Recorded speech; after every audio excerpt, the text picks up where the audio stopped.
Tiwari CGPSC में आपका स्वागत करता हूं। आज के हम अपने लेक्चर में देखेंगे कि छत्तीसगढ़ राज्य निर्माण जो हुआ है उसके लिए कैसे कैसे प्रयास किए गए हैं और कब कब इसकी तिथि बताई गई, इस बारे में हम आज के वीडियो में चर्चा करने वाले हैं।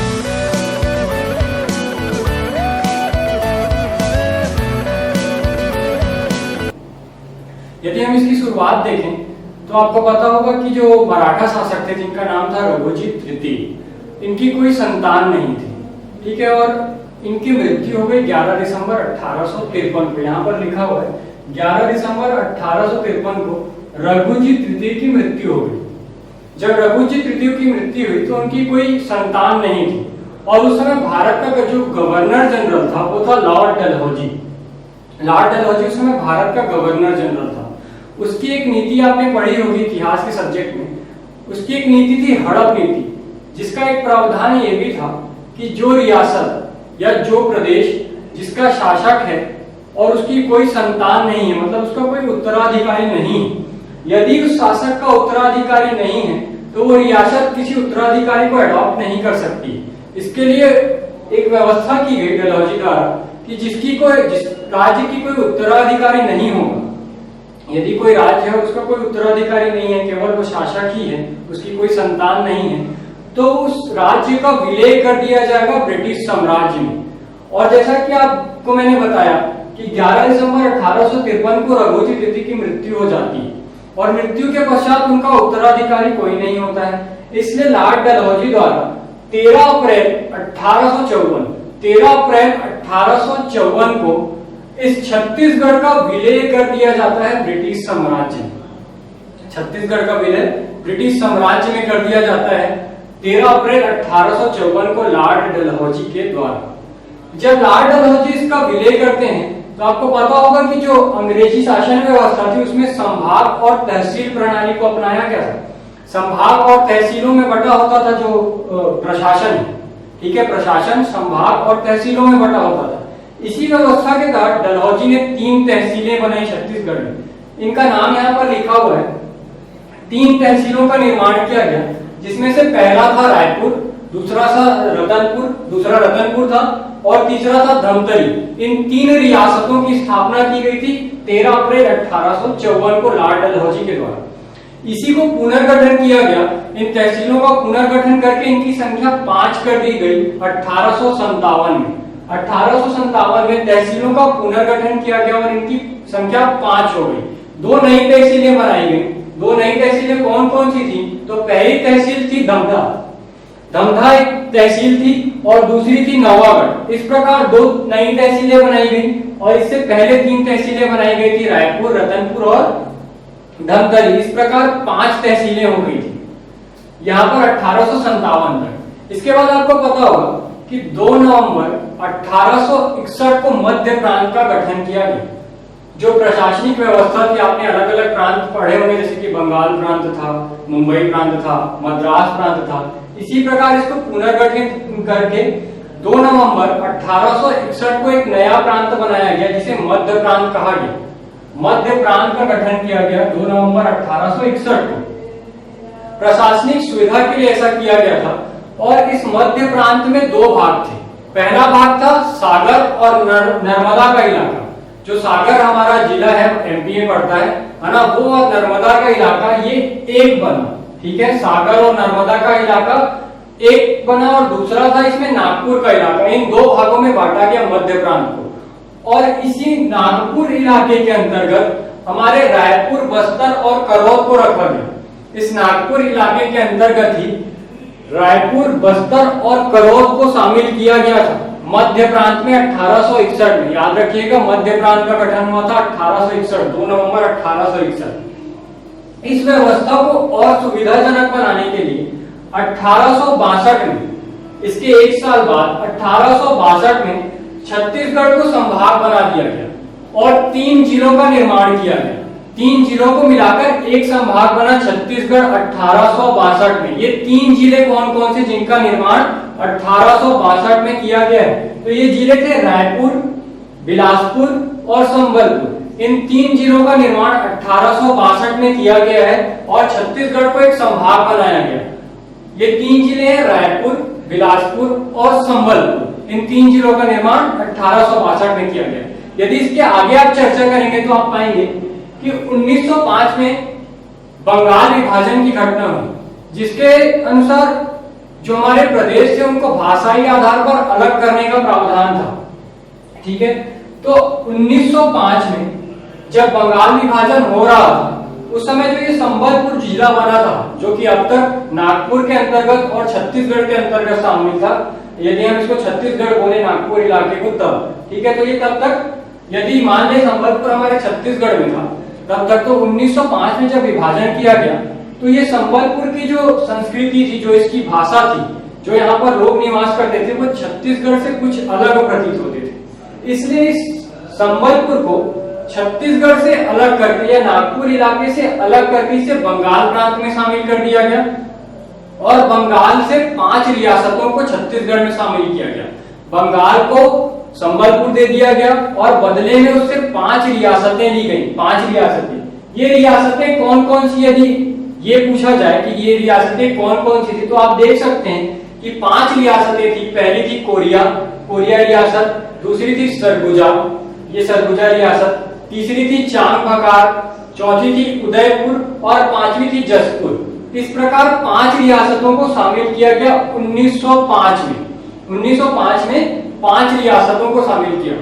जब इन 5 रियासतों को शामिल किया गया हमारे छत्तीसगढ़ में, तो सर्वप्रथम पहली बार ऐसा हुआ कि जो आज छत्तीसगढ़ का नक्शा दिखाई देता है, जो हम छत्तीसगढ़ का नक्शा देखते हैं, इसका सर्वप्रथम पहली बार ये प्रदर्शित हो पाया 1905 में। जो आप मैप देखते हैं छत्तीसगढ़ का, इसका सर्वप्रथम जो दिखाई दिया ये मैप, जब ये समय था 1905, ठीक है, 1905 में पहली बार ये मैप बनकर तैयार हुआ, बन के दिखाई दिया। इसलिए आपसे यहाँ से क्वेश्चन पूछा जाता है कि छत्तीसगढ़ का मैप सबसे पहले कब बना, तो याद रखिएगा ये सन था 1905, ठीक है, 1905 में पहली बार छत्तीसगढ़ का मैप बनकर तैयार हुआ। ठीक है, इसके आगे देखते हैं 1906 में।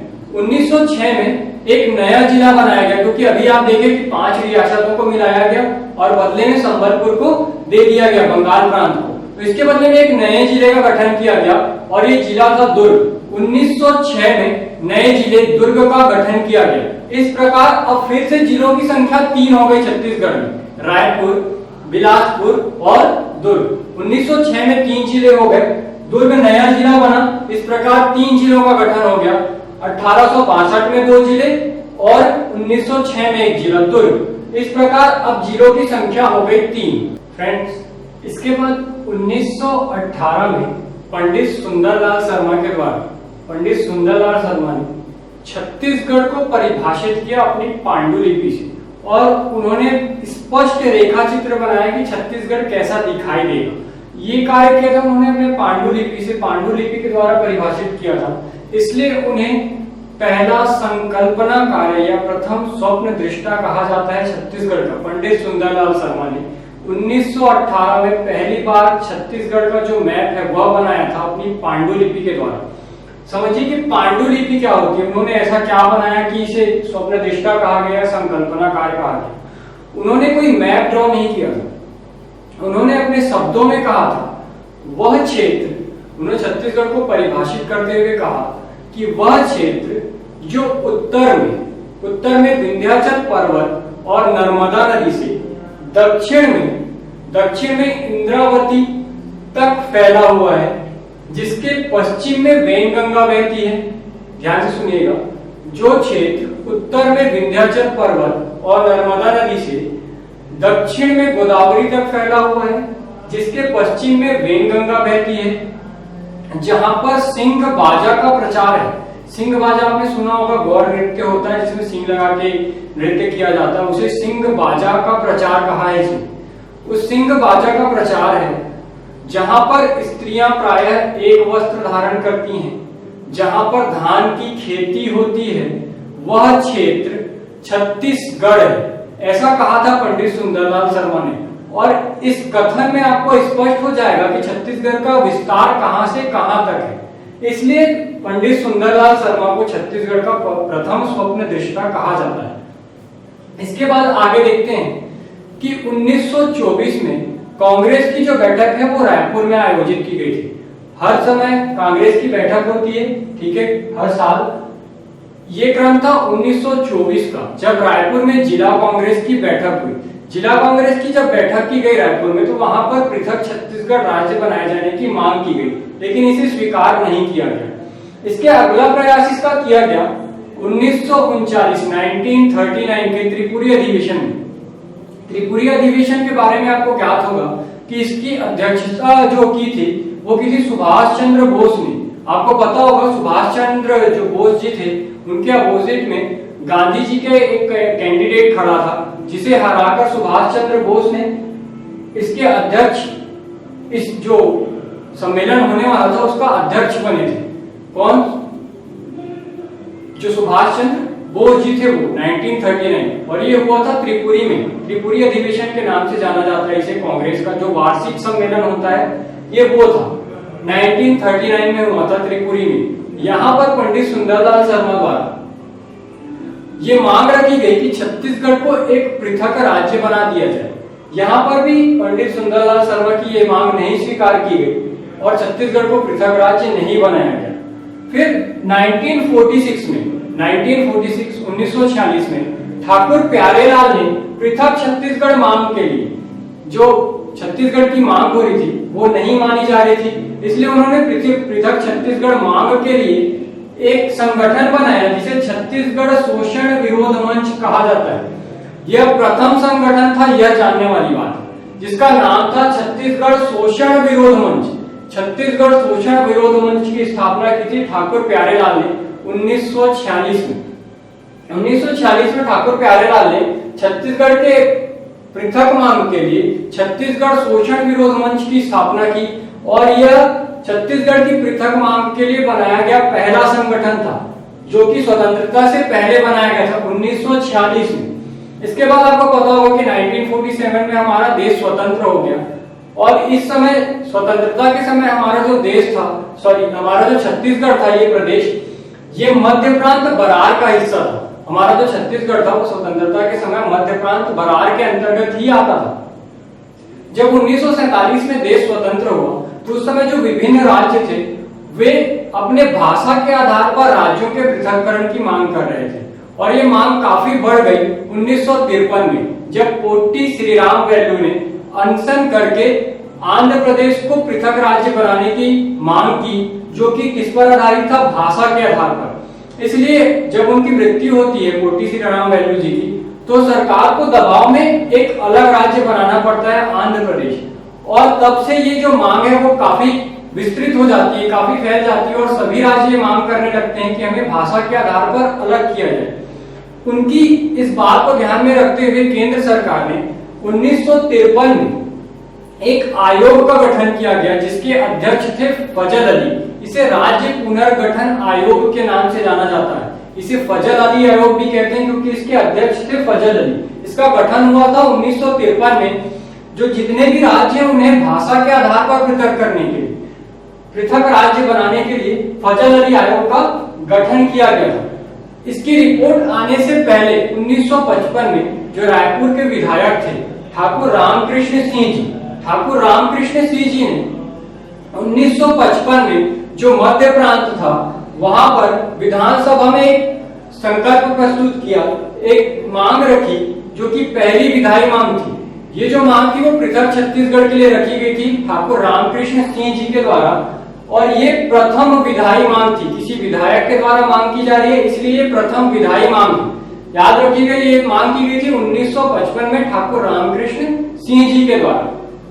इस मांग को भी नहीं माना गया 1955 में, ठीक है। इसके बाद 1956 में जो फजल अली आयोग का गठन हुआ था 1953 में, उसने अपनी रिपोर्ट प्रस्तुत की, और उस रिपोर्ट में जो हमारा छत्तीसगढ़ था उसे मध्य प्रदेश के अंतर्गत शामिल किया गया, और मध्य प्रदेश को एक नया राज्य बना दिया गया 1 नवंबर 1956 को।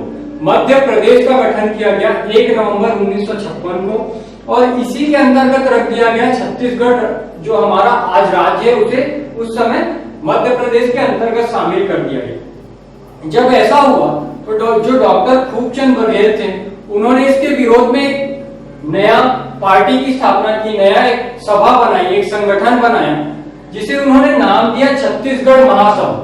इसकी स्थापना की उन्होंने 1956 में। 1956 में छत्तीसगढ़ महासभा की स्थापना की गई डॉक्टर खूबचंद बघेल, और इसे बनाने में, इस संगठन को बनाने में उसकी सहायता किए थे छेदीलाल बैरिस्टर छेदीलाल का आपने नाम सुना होगा। वो उनके सहयोगी थे इस संगठन को बनाने में, जिसका नाम था छत्तीसगढ़ महासभा। और इस छत्तीसगढ़ महासभा के महासचिव नियुक्त किए गए थे दशरथ चौबे। दशरथ चौबे इस छत्तीसगढ़ महासभा के महासचिव थे, याद रखिएगा। और इसका गठन किया गया था 1956 में। इसके बाद जब ये मंच प्रयास कर ही रहा था, इसी समय खूबचंद बघेल द्वारा एक दूसरा संगठन भी बनाया गया 1967 में, और उन्होंने फिर से एक नई संगठन की स्थापना की जिसका नाम था छत्तीसगढ़ भ्रातृत्व संघ। छत्तीसगढ़ भ्रातृत्व संघ की स्थापना हुई थी 1967 में, और इसके अध्यक्ष थे डॉक्टर खूबचंद बघेल। और इस संगठन को बनाने में उनकी सहायता की थी बैरिस्टर छेदीलाल ने, और इसका उपाध्यक्ष नियुक्त किया गया था द्वारिका प्रसाद जी को। द्वारिका प्रसाद जी भ्रातृत्व संघ या ब्रदरहुड संगठन के उपाध्यक्ष थे, और इसके अध्यक्ष थे डॉक्टर खूबचंद बघेल जी। फ्रेंड्स, 1956 के बाद 1967 में डॉक्टर खूबचंद बघेल द्वारा बैरिस्टर छेदीलाल की सहायता से फिर से एक नए संगठन का निर्माण किया गया, जिसका उन्होंने नाम रखा था, बैरिस्टर खूबचंद बघेल ने, भ्रातृत्व संघ। इसे कहा गया ब्रदरहुड, इंग्लिश में कहा जाता है इसे ब्रदरहुड। इसका नाम था भ्रातृत्व संघ। इसका गठन किया गया, जो कि एक नया संगठन था, और इसके उपाध्यक्ष थे द्वारिका प्रसाद जी। द्वारिका प्रसाद इसके उपाध्यक्ष हुए, और इसके अध्यक्ष बने खूबचंद बघेल। ये खूबचंद बघेल के द्वारा बनाया गया संगठन था 1967 में। इसके आगे 1976 में शंकर गुहा नियोगी द्वारा छत्तीसगढ़ मुक्ति मोर्चा की स्थापना की गई। यह भी छत्तीसगढ़ राज्य निर्माण का प्रयास था, जो कि 1976 में शंकर गुहा नियोगी द्वारा किया गया था। उन्होंने छत्तीसगढ़ मुक्ति मोर्चा का गठन कर नए छत्तीसगढ़ राज्य बनाने की मांग की। 1983 में शंकर गुहा नियोगी द्वारा फिर से एक नई पार्टी बनाई गई, एक नया संगठन बनाया गया, जिसे संग्राम मंच, छत्तीसगढ़ संग्राम मंच कहा गया। इसकी स्थापना की गई थी 1983 में। इसी 1983 में पवन दीवान के द्वारा, पवन दीवान इनको आप जानते होंगे, पिछले वर्ष इनका निधन हुआ है। इनके द्वारा, पवन दीवान के द्वारा छत्तीसगढ़ पृथक पार्टी बनाई गई। एक पार्टी बनाई गई, उसका जो नाम था वो रखा गया छत्तीसगढ़ पार्टी। इसकी स्थापना हुई थी 1983 में, और इसका निर्माण करने वाले, इसकी स्थापना करने वाले थे पवन दीवान जी, 1983। इसके आगे 1990 में, 1990 में चंदूलाल चंद्राकर के द्वारा छत्तीसगढ़ राज्य निर्माण मंच की स्थापना की, और नए राज्य छत्तीसगढ़ की स्थापना का प्रयास किया गया चंदूलाल चंद्राकर के द्वारा 1990 में। 1990 के बाद 1994 में तत्कालीन साजा विधायक, जो साजा से विधायक थे रविंद्र चौबे जी, उन्होंने मध्य प्रदेश की विधानसभा में एक संकल्प रखा जो अशासकीय था। यह संकल्प अशासकीय था और सर्वसम्मति से पारित हो गया। इसे रखने वाले थे रविंद्र चौबे, जो कि साजा से विधायक थे, तत्कालीन विधायक 1994 में। इनके द्वारा ये विधेयक, ये संकल्प प्रस्तुत किया गया विधानसभा में मध्य प्रदेश की, और ये वहां से पारित हो गया। अगला प्रयास 1998 में किया गया, जब फिर से इसे मध्य प्रदेश की विधानसभा में रखा गया, तो यह शासकीय संकल्प के रूप में रखा गया, और ये फिर से सर्वसम्मति से पारित हो गया। इस समय इसे छत्तीसगढ़ पुनर्गठन अधिनियम 1998 नाम दिया गया था। छत्तीसगढ़ पुनर्गठन अधिनियम 1998, इसको पारित कर दिया गया था सर्वसम्मति से। ऐसा इसलिए हुआ था क्योंकि 1998 में केंद्र में चुनाव होने वाले थे, और चुनावी दौरे के दौरान जो अटल बिहारी वाजपेयी जी थे, उन्होंने रायपुर का दौरा किया था, और उस दौरे में उन्होंने रायपुर वासियों और पूरे छत्तीसगढ़ वासियों को यह बात बोली थी कि यदि हमारी सरकार आती है, मतलब केंद्र में यदि भाजपा की सरकार आती है, तो उनके द्वारा नया एक राज्य बनाया जाएगा जिसे छत्तीसगढ़ नाम दिया जाएगा। और इसी संकल्प को पूरा करते हुए 1998 में जब उनकी सरकार बन गई तो मध्य प्रदेश जो क्षेत्र था, जो राज्य था, उसमें से एक संकल्प लाया गया, उसमें एक संकल्प प्रस्तुत किया गया और छत्तीसगढ़ के निर्माण के लिए उस संकल्प को पारित कर दिया गया। इस प्रकार ये संकल्प राष्ट्रपति के पास गया। राष्ट्रपति ने अपनी प्रतिबद्धता जाहिर की और 1998 में अपने अभिभाषण में राष्ट्रपति ने इसका जिक्र किया कि छत्तीसगढ़ को एक नया राज्य बनाया जाएगा। 1998 में ये संकल्प राष्ट्रपति के पास गया और तब इसका नाम था छत्तीसगढ़ राज्य पुनर्गठन अधिनियम 1998। फ्रेंड्स, जब ये विधेयक मध्य प्रदेश विधानसभा से पारित होकर राष्ट्रपति के पास चला गया तो राष्ट्रपति के द्वारा इसे केंद्र की जो सदन है वहां पर प्रस्तुत कराया जाता है। राष्ट्रपति द्वारा इसे अपने प्रतिनिधि के माध्यम से लोकसभा में प्रस्तुत किया जाता है। तो लोकसभा में ये जो विधेयक था वो प्रस्तुत किया गया 25 जुलाई 2000 को। लेकिन याद रखिए जब ये मध्य प्रदेश से पारित हुआ था तब इसका नाम था छत्तीसगढ़ राज्य पुनर्गठन अधिनियम 1998। लेकिन जब ये लोकसभा में प्रस्तुत किया गया तो ये ईयर बदल गया था, 1998 से 2000 हो गया। ये जब प्रस्तुत किया गया 25 जुलाई 2000 को, इसे प्रस्तुत करने वाले थे लाल कृष्ण आडवाणी जी, जो कि वहां पर तत्कालीन गृह मंत्री थे। उनके द्वारा ये विधेयक प्रस्तुत किया गया और जब ये प्रस्तुत किया गया तो इसका नाम बदलकर कर दिया गया छत्तीसगढ़ राज्य पुनर्गठन अधिनियम 2000, क्योंकि ये 2000 के समय प्रस्तुत हो रहा था इसलिए। तो ये लोकसभा में प्रस्तुत किया गया 25 जुलाई को, इस पर चर्चा की गई और 31 जुलाई 2000 को इसे लोकसभा से पारित कर दिया गया। लोकसभा से पारित होने के पश्चात ये विधेयक राज्यसभा में रखा गया। राज्यसभा में रखने की तारीख है 3 अगस्त 2000। 3 अगस्त 2000 को यह राज्यसभा में प्रस्तुत किया गया था। राज्यसभा में इस पर चर्चा की गई और 9 अगस्त 2000 को एक संशोधन के साथ इस विधेयक में एक संशोधन किया गया था राज्यसभा के द्वारा, जो कि राज्यसभा सीटों से संबंधित था। एक संशोधन के पश्चात 9 अगस्त 2000 को इसे पारित कर दिया गया राज्यसभा से। जब राज्यसभा ने इसमें एक संशोधन किया तो ये फिर से लोकसभा में प्रस्तुत किया गया और लोकसभा द्वारा 10 अगस्त को ये संशोधन मान लिया गया और इसे ध्वनि मत से पारित कर दिया गया लोकसभा के द्वारा। इस प्रकार ये 10 अगस्त को पूर्ण रूप से दोनों सदनों से पारित हो चुका था। लोकसभा और राज्यसभा से पारित होने के पश्चात इसमें राष्ट्रपति के हस्ताक्षर की आवश्यकता होती है और हमारे भारत के तत्कालीन राष्ट्रपति के.आर. नारायणन ने 25 अगस्त 2000 को इस विधेयक पर हस्ताक्षर किए और हस्ताक्षर के साथ यह विधेयक अधिनियम बन गया। इस प्रकार ये जो विधेयक था अब जाने लगा छत्तीसगढ़ राज्य पुनर्गठन अधिनियम 2000 के नाम से अब ये जाना जाने लगा। इस प्रकार यह छत्तीसगढ़ नया राज्य बना और 1 नवंबर 2000 से इसे लागू मान लिया गया और 1 नवंबर को हमारा छत्तीसगढ़ अस्तित्व में आया। जब ये छत्तीसगढ़ राज्य बना तो यह राज्य बनने के क्रम में 26वां स्थान था, यानी कि हमारा जो छत्तीसगढ़ है वो 26वां राज्य बना। और इसके साथ ही हमारा छत्तीसगढ़ 1 नवंबर को बना। 1 नवंबर 2000 को छत्तीसगढ़ का निर्माण किया गया। इसके अलावा 9 नवंबर और 15 नवंबर को 2 और राज्य बने, उत्तराखंड और झारखंड। उत्तराखंड 27वां राज्य बना और 28वां राज्य बना झारखंड 2000 में। इसी के साथ और 26वां राज्य बनने के साथ ये 44 वर्षों के पश्चात अपने मातृ राज्य मतलब जहां से इसका उद्भव हुआ था मध्य प्रदेश से 44 वर्षों के बाद अलग हुआ।